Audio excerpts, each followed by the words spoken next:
Oke, selamat pagi Bapak Ibu semua. Kembali kita bertemu kembali di acara JAWBK Biografi Series. Hari ini sangat luar biasa, kita kedatangan tamu yang spesial. Jadi kita hari ini tuh ada Pak Budi Ratulangi sebagai CEO of Mercantile Athletic Club. Selamat pagi Pak Budi. Selamat pagi Pak Rudi. Ya, apa kabar Pak? Baik sekali. Ya, Aku jadi- buka dulu dah maskernya ya supaya suaranya Lebih jelas. bisa lebih jelas. Oke. Ya, kita juga menjaga jarak. Rasanya ini kurang lebih ada 1,5 sampai 2 meter Ya. mengikuti protokol yang dianjurkan oleh pemerintah. Iya, terima kasih Ya. Pak Budi. Jadi memang hari ini Bapak Ibu semua di JAWBK Biografi Series kita ingin dengar sharing dari Pak Budi Ratulangi bagaimana pengalaman ya Pak Budi Ratulangi ini mungkin dari masa mudanya sampai sekarang memimpin sebuah restoran atau klub ya yang sangat eksklusif yang namanya mungkin sudah legend ya untuk businessman atau CEO yang ada di Jakarta. Siapa sih nggak kenal Mercantile Club ya? Pasti semua CEO semua mengenal nama Mercantile Club. Maka saya sebut itu legend ya. Kalau bicara legend kan itu sudah bertahan sekian lama, sekian tahun seperti kita penyanyi segala macam ya. Itu legend. Jadi nanti kita akan dengar lah sedikit sharing dari Pak Budi ini. Mungkin bagaimana sih awalnya? Tadi kami sudah sedikit berbincang-bincang dengan Pak Budi. Pengalaman hidup Pak Budi luar biasa sekali ya. Jadi kita mungkin bisa mendengarkan sharing dari seorang CEO Pak Budi Ratulangi. Mungkin kita mulai sekarang ya. Pak Budi, boleh mungkin sharing nih Pak Budi. Sebenarnya waktu awal-awalnya Pak Budi meniti karir itu Pak, apa sih Pak yang pertama ada di dreamnya Bapak itu loh Pak? Boleh mungkin sharing Pak? Pak, saya sebetulnya simpel-simpel aja ya. Saya kalau cerita sejujurnya ya Pak ya, saya SMA-nya di Kanisius. Oke. Ya. Saya alumni tahun 73, tapi saya tidak sampai lulus. Saya tahun 72 pertengahan saya cabut dari Kanisius dan saya masuk grade 13 di Kanada, Ontario. Grade 13 pada waktu itu Ontario itu adalah grade yang terakhir. Dulu Ontario itu menggunakan grade 13 dan universitinya dia di-reduce dari 4 tahun menjadi 3 tahun untuk S1-nya. Jadi saya dapat diterima di grade 13, ya saya berjuang mati-matian supaya bisa lulus. Oke. Nah, saya akhirnya lulus tahun 77 dari University of Toronto dengan Bachelor of Commerce. Nah, saya lanjut mengambil bekerja di sana. Terakhir saya bekerja di Petro-Canada, itu kurang lebih BUMN yang Kanada hampir sama kayak Pertamina-nya Indonesia. Oke. Sambil saya mengambil CMA, itu mungkin Bapak pernah dengar di Australia juga ada namanya Certified Management Accountant. Oke. Itu kurang lebih seperti S2. Nah, setelah tahun 85 saya bekerja kurang lebih 7 tahun Pak, saya tuh bosen juga karena akunya mentok ya, for many reasons. Yeah. Jadi aku bilang, aku balik aja deh ke Indonesia deh, because it is not home. Indonesia is home. And aku bisa bilang sampai hari ini Indonesia is my home. Oke. Ya Pak ya, jadi seperti itu. Ya. Nah, jadi saya mulailah karir saya kembali, saya kerja di Chase Manhattan Bank. Oke. Mulai lagi Pak, mulai lagi dari bawah lagi. Ya udahlah, it's okay. Ya. Ya, jadi seperti itu Pak. Ya. Sampai saya kerja Chase Manhattan Bank, terus setelah itu saya masuk ke Mercantile Club Pak. Waktu itu tahun 87 tahun 88. Mercantile Club itu yang pertama itu adanya di Wisma BCA. Oke. Ya, waktu itu Mercantile itu dimiliki oleh Om Lim. Oke. Lim Solyong Sudono Salim. Jadi betul-betul waktu itu eksklusif. Ya. Ya, Pak Darmono sendiri waktu itu mungkin member juga udah, tapi masih junior lah. Oke, Ya, Pak. tapi beliau sudah mulai masuk. Oke. Nah, karena Mercantile Club-nya itu sukses, dibukalah Mercantile yang kedua. Oke.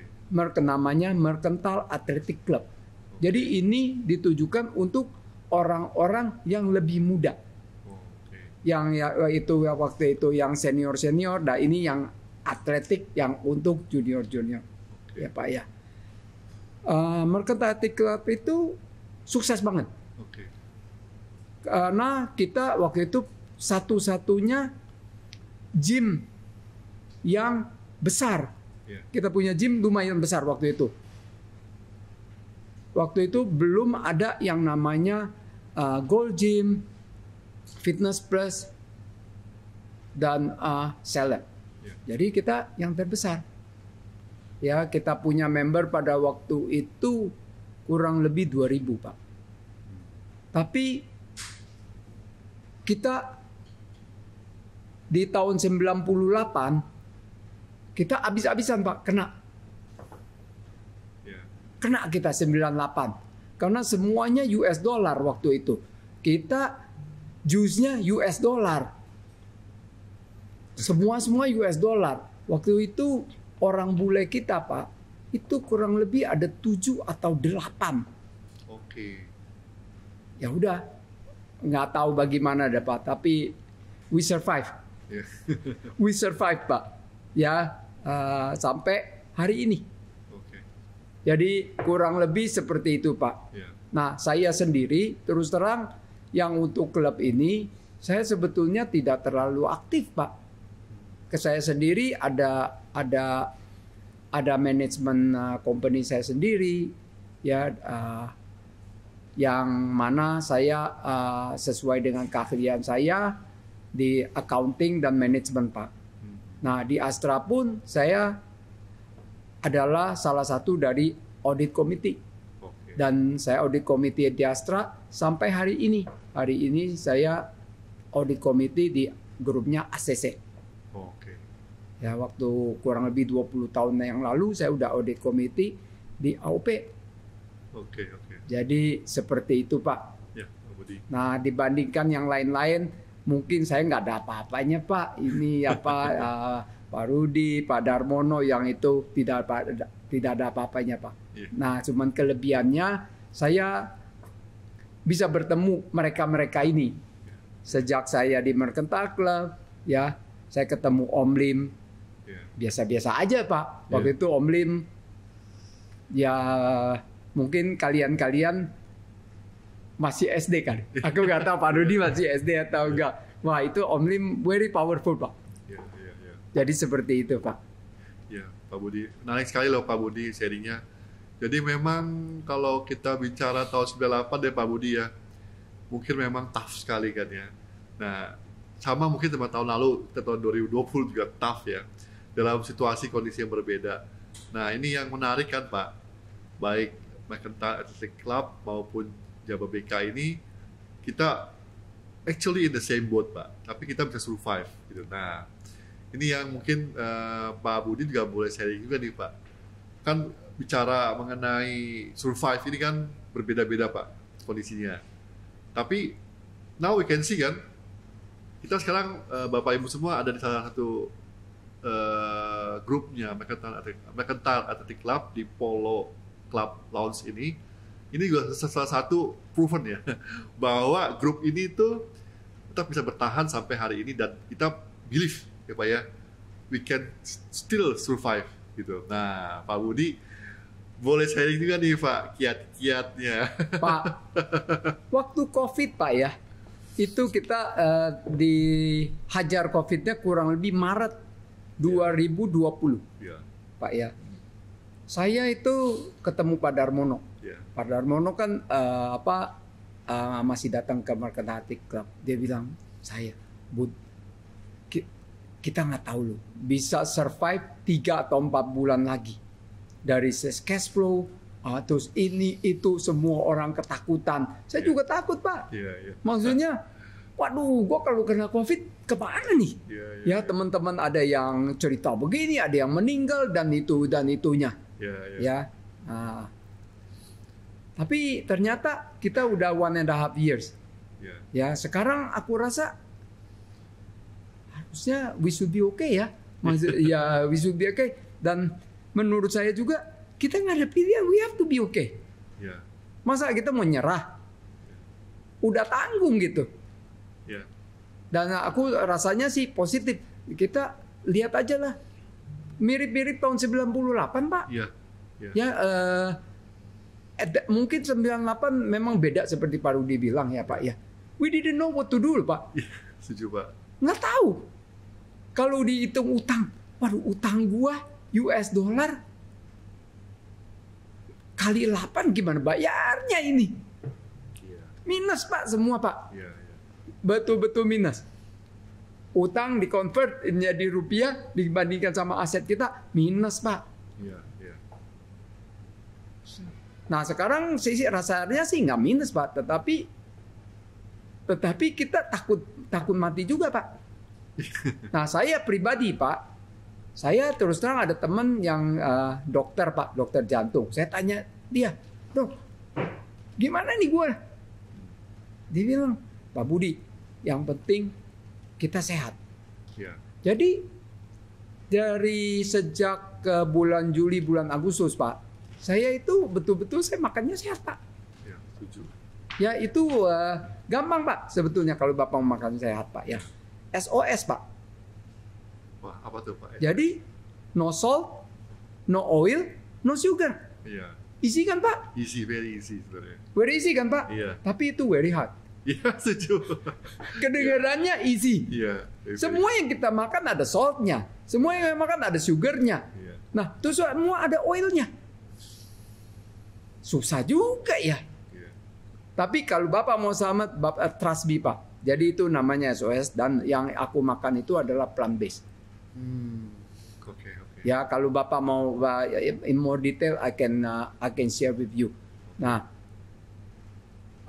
faktanya orang-orang yang plant based yang lebih similar itu adalah yang vegetarian. Ternyata fakta mengatakan orang-orang yang vegetarian ini lebih kebal terhadap COVID. Nah, saya pun melakukan itu. Dan yang positifnya Pak, berat badan langsung terkontrol. Saya kurang lebih turun 10 kilo. Wah, bagus ya. Dari 70 menjadi 60 kilo Pak. Dan itu buat saya sangat baik gitu. Karena Bapak bisa imagine ya, karena kita punya gym, ya Bapak, aku tambahin 10 kilo lah Pak. Ya Bapak bawa coba. Nah sekarang kalau Bapak harus I have to carry additional 10 kilo, berat loh Pak. Berat. Aku nggak tahu Pak Rudi itu aktif nggak di gymnya, tapi Bapak cobalah tambahin 10 kilo Pak, bawa ransel 10 kilo. Berasa Pak, berat. 24 hours. Nah kalau Bapak tidak ada 10 kilo itu, enak kan Pak? Dulu saya beratnya 100 kilo Pak. 100. Now you only about 80 kan Pak? Ya. Nah, sekarang Bapak coba bawa ransel 15 kilo Pak. Very heavy Pak. Jadi tanpa kita terasa sebetulnya seperti itu. Setuju Pak. Jadi memang bicara beban Pak, memang beban ini kita sama-sama merasakan lah. Apalagi tahun lalu ya Pak ya. Nah tapi tadi seperti yang kami sharing juga sama Pak Budi, bahwa first semester tahun 2021 ini saya agree dengan Pak Budi. Kita sangat optimis Pak. Jadi di tim kami pun di JBK kita sudah bisa achieve beberapa target Pak. Dan informasi dari buat Bapak Ibu semua bahwa ternyata itu dunia internasional juga mulai trust ke Indonesia, Pak. Terutama ke JBK.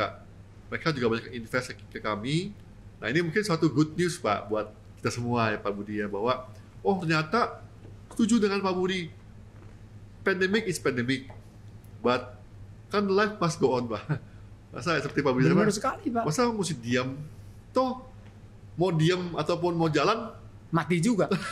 mungkin aja situ. Jadi itu Pak Budi, ini yang kita bisa sama-sama sharing, Pak. Jadi dulu ini, Pak, kalau saya boleh sharing, kan kalau kita di tengah laut, Pak, naik kapal, ada badai, Pak. Mau kita terjang apa kita diam kan sama pilihannya, Pak. Jadi baik kita terjang dong, ada opportunity, ada kemungkinan bimpas itu tuh. Nah, ini interesting sekali, Pak Budi. Satu lagi, Pak Budi, mungkin di dunia bisnisnya Pak Budi ini selama ini kan boleh dibilang Mercantile Athletic Club ini sudah sekian lama, Pak. Saya bilang nih, Pak, the legend. Iya. Nah, mungkin ada juga, Pak, yang mungkin di sharing juga sama bapak-bapak ibu semua ini kan kita apa sih, Pak? Jadi mungkinan kedepannya gitu, Pak. Ini visi misinya Mercantile Athletic Club kan kalau dia bilang karena pandemi kan semua berubah nih, Pak. Kita punya action plan, semuanya berubah nih gara-gara pandemi. Pak, saya bisa tambahin, Pak. Ya. Ya. Ini mungkin saya juga dapat dari Pak Darmono juga ya, Pak ya. Ya. Beliau is a very good mentor. Aku sering juga ada kesempatan ngobrol-ngobrol sama beliau, Pak. Ya. Dibilang dulu waktu Mercantile dimulai, Pak, kita tuh konsepnya KKN, Pak. Mungkin Bapak tahu waktu itu KKN apa itu, kolusi, korupsi, nepotisme. Bener banget. Nah, sekarang KKN juga. Tapi agak-agak dirubah. Kita komunikasi, kita kolaborasi. Mungkin nepotismenya tetap ada, Pak. Ya, karena biar bagaimana ntar yang jadi itu anaknya saya, temannya Pak Rudi. Nah, kita perlu karena kan kita nggak bisa main ambil orang yang kita nggak tahu. Mau nggak mau N-nya itu mungkin tetap. Nah, klub ini tetap dibutuhkan. Karena ini adalah tempat untuk bagaimana kita bisa berkomunikasi dan kita bagaimana bisa berkolaborasi. Nah, nepotismenya ini ya sesama member klub. Kita nggak bisa lari-lari ke sana. Jadi menurut saya klub ini tetap dibutuhkan, bukan hanya klub yang macam saya. Yang macam saya itu kita panggilnya City Club. Nah, ini juga kan bisa juga golf club. Sebetulnya sama, they are club. Satu grup. Nah, tetapi kita mungkin harus berbeda. Karena terus terang pukulannya ada tiga besar. Kesatu, masalah yang digital. Jadi ini mereka bilang nggak perlu ketemu. Kita kan bisa Zoom. Kita kan bisa kayak begini. Oke, aku nggak bantah itu. Memang bisa. Ya, Pak ya. Terus kedua, masalah age. Waktu yang zamannya Om Lim, zamannya saya, zamannya Pak Rudi, nah terus sama teman-teman yang sekarang yang masih 20-30, itu beda. Beda, Pak. Betul-betul beda. Nah, ketiga, kita dihit lagi sama COVID.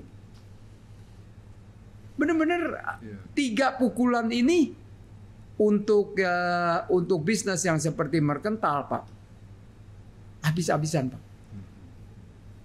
Habis-habisan, betul. Nah, mungkin ada kiat-kiatnya, Pak, in the next-nya nih, kan pasti ya bicara challenge, Pak ya, pasti ada opportunity. Pak, kalau Bapak bicara seperti itu, Pak, ya, ini kan sama kayak balapan, Pak.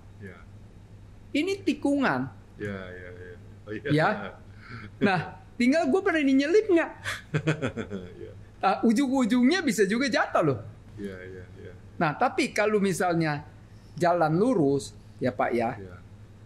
Terus terang, aku kan yang di belakang, aku kan bukannya leader Pak. Iya. Aku sama Pak Darmono kan jauh Pak. Iya, iya. Nah, kalau nggak nunggu tikungan, aku mau lewatin Pak Darmono gimana cara lewatnya? This is the time. Ya. Kalau bisa Pak ya, aku nggak bilang itu pun nggak, itu pun susah banget. Rasanya juga almost impossible. Ya, ya, ya. Tapi untuk teman-teman, mungkin ini adalah kesempatan. Ya, untuk saya mungkin beda karena saya juga udah lansia juga. Saya juga nggak terlalu itu. Tapi untuk kayak Pak Rudi, teman-teman yang ini sebetulnya is a chance. Saya juga bilang sama anak saya, Ya, ya, this is your time. ya. Benar, Pak. Jadi seperti itu Pak. Ingat aja Pak, kalau jalan lurus, Bapak punya motor Honda yang biasa-biasa, mau lewatin Ducati ya nggak bisa lah. Iya, iya. Kalau di tikungan, who knows you get lucky. Iya, iya, iya. Itu good philosophy Pak ya. Jadi memang benar juga sih Pak. Nah, sekarang kalau bicara ini Pak Budi, mungkin boleh sharing juga. Kan nih Pak Budi sudah boleh dibilang mau, ya kalau bicara pensiun kan relatif Pak ya. Apakah rencananya nih Bapak mungkin juga saya seperti tadi Pak Budi sampaikan, nggak mungkin juga Pak Budi selamanya memimpin Mercantile Athletic Club ini Pak. Nah one day nih, misalnya Pak Budi sudah retired, apa sih Pak kira-kira yang Bapak ini? Pak, terus terang Pak, sebetulnya saya tuh nggak mimpin Mercantile Athletic Pak. Oke. I was owner, I was director, tapi selama ini Pak, yang sebelum COVID Pak, kita itu ada profesional Pak. Oh, Ada GM dan sebagainya. Saya jarang di Mercantile Athletic Club ya Pak. oke. Oke. Nah, tapi sekarang I had no choice. Karena secara cash flow, mohon maaf Pak ya, nggak mampu bayar di profesional ini Pak. Iya, iya, iya. Nggak mampu Pak, betul-betul. Jadi mau nggak mau, saya mesti turun Pak untuk survive. Oke. Jadi it's not easy. Oke. Betul-betul it's not easy Pak. Iya, iya. Ya jadi untuk sementara yang pikiran mau pensiun, ya nggak bisa dulu lah Pak. Ya, oke. Oke. Ditunda dulu. Sudah dulu Pak ya. Iya, Ya. kalau aku masih mau. Ya, alternatifnya lagi shutdown. Ya, ya, ya. Itu that would be the easiest. Ya, ya, ya.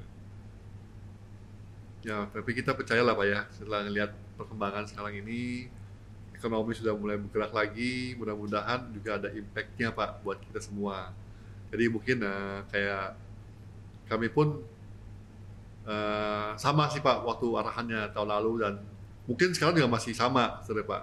Tapi ya kita believe lah, gitu kan Pak ya. Kayak mungkin hari ini kan nih sharing yang luar biasa dari Pak Budi nih, bagaimana tough-nya mengelola sebuah Mercantile Athletic Club. Mungkin juga sama dengan Bapak Ibu semua yang bergerak di hospitality, karena JBK juga punya hospitality Pak, juga Aku sama mengerti, mengalami hal yang sama seperti Pak Budi juga. Nah mudah-mudahan lah kita semua percaya dengan sharing dari Pak Budi ini memotivasi kita juga lah sama-sama, bahwa seperti tadi Pak Budi bicara 3 bulan tahun lalu siapa yang tahu bisa pertandingan berapa bulan, sekarang sudah 1.5 years kan Pak. That's Kan right. Betul Pak. Kita kalau tidak socializing Pak, banyak hal kita tidak bisa Pak. Iya. Kita itu kenapa bisa berbicara? Karena kan kita dari kecil kan mendengar Iya. orang tua kita, teman-teman kita, ya. Manusia yang dilahirkan di hutan nggak bisa bicara. Iya. Iya. Bapak mungkin tahu itu, nggak bisa bicara dia. Iya. Iya, karena lingkungannya juga berbeda. Betul. Iya. Ada kan filmnya Pak, kenyataan juga mungkin ada, tapi orang itu nggak diketemukan kali. Iya, iya. Iya, makanya setuju Pak. Dan bisa kita tuh seperti yang beberapa sumber katakan bisa beradaptasi Pak ya. Manusia kan bisa otomatis bisa beradaptasi dengan lingkungan sekitarnya. Ya mudah-mudahan Pak ini bisa lebih lagi. Nah Pak, bicara mengenai family Pak, kalau boleh sharing. Nah, ini kan boleh dibilang, kalau tadi kita bincang-bincang, wah Pak Budi ini udah cukup berhasil lah untuk memimpin sebuah keluarga. mungkin bisa sharing juga Pak. Ini buat bapak-bapak ibu semua. Ini kan bapak udah masuk senior. Pak, oke. Anak saya ada 3 ya, yang perempuan itu namanya Loren. Dia terakhir senior VP di Bank Danamon. Dia kerja lama di Citibank. Nah, dia juga bosen. Akhirnya dia berhenti dari Citibank udah 1-2 tahun. Nah, sekarang dia do coaching. Dia jadi mengajar.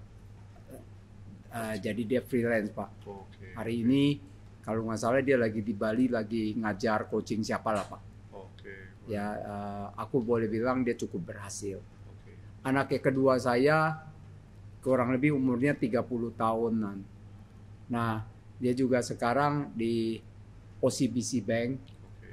Ya, dia di joint venture Pak. Jadi OCBC membuka satu perusahaan baru, di mana si Daryl ini menjadi presidennya Pak. Oke. Jadi menurut saya dengan umur 30-an tahun dia udah bisa jadi presidir anak perusahaan OCBC. Buat saya satu kebanggaan, melebihi apa yang saya achieve sebelumnya Pak. Nah, anak saya yang bungsu ya aku bilangnya is a lost son karena nyangkut di Toronto, Kanada Pak. Okay. Ya, meskipun dia punya good job, dia juga comfortable karena punya rumah sendiri. Ya, he's comfortable. Ya, buat saya udah that is enough. Everybody has their own. Jadi kalau dilihat dari segi itu, sebetulnya itu tugas dan tanggung jawab saya selesai sebetulnya. Iya, benar Pak, benar. Ya, aku sangat bersyukur dan nggak bisa minta lebih banyak lagi. Iya, ya, Pak, benar Pak, setuju Pak. Itu salah satu sebenarnya tujuan utama Pak dari kita sebagai orang tua Pak ya, melihat keberhasilan kita punya anak-anak itu Pak Budi. Nah jadi itu mungkin one day lah Pak Budi bisa mempersiapkan pensiunnya supaya bisa menikmati ya one day Pak. Ya, jadi memang ini Bapak Ibu semua saat ini kita luar biasa sekali ya bisa mendengarkan sedikit sharing dari Pak Budi Ratulangi. Mungkin kalau nanti ada yang ingin bertanya ya mungkin langsung bisa kontak ke tim JBK Industrial Estate directly. Nanti kita bisa teruskan pertanyaannya ke Pak Budi Ratulangi ya, karena ini nanti kita akan siarkan di YouTube channel kita Pak Budi Ratulangi di JBK Industrial Estate YouTube channel. Nanti kita bisa juga sharing di IG kita Pak. Jadi apa boleh buat Pak Budi? Karena pandemik semua di-push untuk masuk ke sosial media, di-push untuk masuk ke digital. Aku mengerti Pak, aku mengerti. Jadi ntar kita yang seperti disampaikan akhirnya kita semuanya itu harus melalui seperti ini Pak Budi, ya kan? Jadi kita media promosi kita apa semua, dan mudah-mudahan kita bisa lebih bisa menikmati lah Pak. Ini kan jangan sebagai beban tapi kita menikmati dunia yang baru Pak Budi. Kita sama-sama ngalamin. Tapi saya pernah baca loh Pak Budi, sebenarnya generasi yang sekarang ini generasi yang mungkin saya sama Pak Budi, generasi yang beruntung sebenarnya Pak, bisa menikmati zaman semuanya. Ya. Itu very true Pak. Itu very true. Saya mungkin melebihi Pak. Tahun aku lahirnya tahun 55 Pak ya. Pak. Nah, waktu itu Jenderal Sudirman Pak. Ya. Itu kampung Pak. Ya. Yang ada HI aja tahun 60-an Pak. Iya. Cuma 14 tingkat. Ya, aku masih yang pertama-tama itu GBK Pak. Oke. Ya, itu Asian Games yang pertama. Terus habis itu Ganepo tahun 60 Pak. Saya masih umur 5-6 tahun. Aku masih ingat. Maksudnya orang tua saya ajak gitu. Menikmati. Ayo kita pergi nonton bola atau apa. Aku masih ingat Pak. Iya. Terus masuk ke dunia ini ya Pak? Ya, masuk ke dunia yang sekarang ini. Iya. Jadi kita juga ngalamin ya Pak ya, yang namanya kaset ya. Oh udah Pak itu. Dulu itu kaset Bukan itu, sebelumnya Pak ya? Pak sebelum kaset itu piringan hitam Piringan Pak. hitam ya. Tahun 60-an itu piringan hitam Pak. Iya. Dan mungkin itu juga merasakan Pak yang namanya electrical vehicle, mobil listrik ya Pak ya. Mobil listrik aku udah coba Pak, aku udah coba, tapi mungkin besok pesawat listrik deh Pak. Oke, I think it will be close. Kamu orang pasti itu. Mudah-mudahan saya bisa umur panjang Pak. Amin, Pak. Ya, saya bisa nyobain. Mobil listrik aku udah cobain Pak. Oke. Benar. Jadi memang nih generasi, ya mungkin generasinya Pak Budi memang yang paling beruntung ini. Beruntung Pak. Menikmati banyak fase. Betul Pak. Itu. Perubahan-perubahan, Iya, aku Pak. bersyukur Pak. Aku bersyukur. Ya, Kalau kayak film, Pak maksudnya Budi. sulit-sulitnya kita pun Ya. tidak ada. Mami saya pernah cerita ya Pak. Ya, kita waktu itu mami saya masih di Manado. Dia bilang itu waktu zaman Jepang Pak. Iya. Ke 42 sampai 45. Iya. Itu semua nggak ada makanan Pak. Iya. Nah jadi sampai hari ini mami saya bilang, kamu itu makanan jangan pernah tidak dihabisin, Iya. jangan pernah dibuang-buang. Ada saat atau ada orang itu tidak ada makanan. Iya. Nah kita kan diet Pak, Iya. masa semua mau dihajar habisin? Ya nggak bisa. Iya.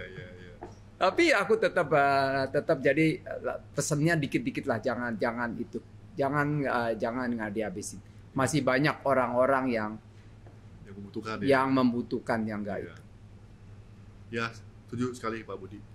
Ya, ini Bapak Ibu mungkin kita sampai pada akhir dari JABK Biografi Series hari ini. Mungkin ada closing remarks nih dari Pak Budi. Sedikit Pak, buat Bapak Ibu semua yang mendengarkan ini, yang mungkin bisa bermanfaat buat kita semua, Pak Budi. Silakan Pak. Pak, saya nggak tahu apa lagi Pak ya, kayaknya sudah cukup. Aku mengucapkan sukses kepada Pak Ruli dan Terima kasih. kepada JABK. Saya kasih, rasa kita sama-sama lah Ya. ya. Kalau kita berkolaborasi Ya. ya, rasanya we all survive. Ya, amin Pak. Terima kasih juga Itu Pak. aja Pak. Ya. Pesan saya hanya itu. Ya, terima kasih. Jadi saya mau closing juga nih. Jadi sebenarnya kuncinya Pak Budi, banyaklah bergaul dengan orang-orang yang positif, sehingga kita akan selalu positif. Dan kita percaya Sangat bahwa benar. ya Pak ya, kalau kita bicara bergaul dengan orang yang positif, pasti kita akan melangkah membuahkan hasil yang positif. Mungkin demikian Pak Budi. Sangat benar Pak. Sama kayak virus ini Pak. Kalau kita deket-deket kan kita kena kan. Iya. Nah tapi kan kita mau kenanya yang positif Pak. Iya, Bukan mau kena virus COVID gitu. Benar, setuju sekali. Ya sama seperti Pak Rudi ya, aku deket-deket Pak Rudi. Wah Pak Rudi masih sangat positif Wah. Ya, terima kasih Pak Budi. Iya sama-sama Pak. Betul Pak. Ya. Oke, Bapak Ibu semua, terima kasih telah mengikuti, menyaksikan JABK Biografi Series hari ini. Kami dari tim JABK Industrial Estate mengucapkan banyak terima kasih atas supportnya. Terima kasih lagi buat Pak Budi. Salam sehat selalu, salam bahagia selalu. Ya, tetap saksikan JABK Biografi Series yang selanjutnya. Terima kasih, salam JABK. Terima kasih.